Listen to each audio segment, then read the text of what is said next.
এখানে আর একটা পয়েন্ট না বললে আবার এই যে সাংঘাতিক আছে না, সাংবাদিক নামে এরা দেখা যাচ্ছে পয়েন্ট কেটে বানিয়ে দিল। এই বাংলাদেশে সবার জান মাল সময় কিন্তু আল্লাহ জীবনও কিনবে না।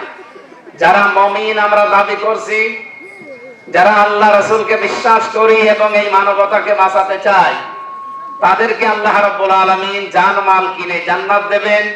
বাকি যারা আল্লাহ রাসূলকে বিশ্বাস করে না কিন্তু মানবতা বাঁচাতে চায়, এদেরকে আল্লাহ দুনিয়াতে শান্তি স্বস্তি নিরাপত্তা দিয়ে তাদের পাওনা মিটিয়ে দেবেন। আমার কথা বোঝার বাকি আছে কিছু?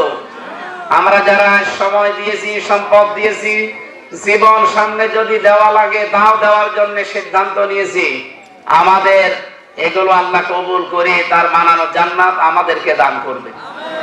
এখন আমাদের কাজটা কি হবে? এখানে আর একটা পয়েন্ট না বললে আবার এই যে সাংঘাতিক আছে না, সাংবাদিক নামে এরা দেখা যাচ্ছে পয়েন্ট কেটে বানিয়ে দিল। এই জন্য আমরা অন্য ধর্মের যারা আছে তাদের জন্য যেহেতু জান্নাত নেই, তাহলে তারা যদি মানবতার পাশে থাকে তাদের পুরস্কার কি? তাদের এই পারিশ্রমিক আল্লাহ দেবে না? তাদের পারিশ্রমিক হচ্ছে দুনিয়ায় তারা শান্তি স্বস্তি এবং নিরাপত্তা পাবে যদি ইসলামের সমাজ এই দেশে কায়েম হয়। আশা করছি এখানে আর কোনো প্রশ্ন থাকার কথা না।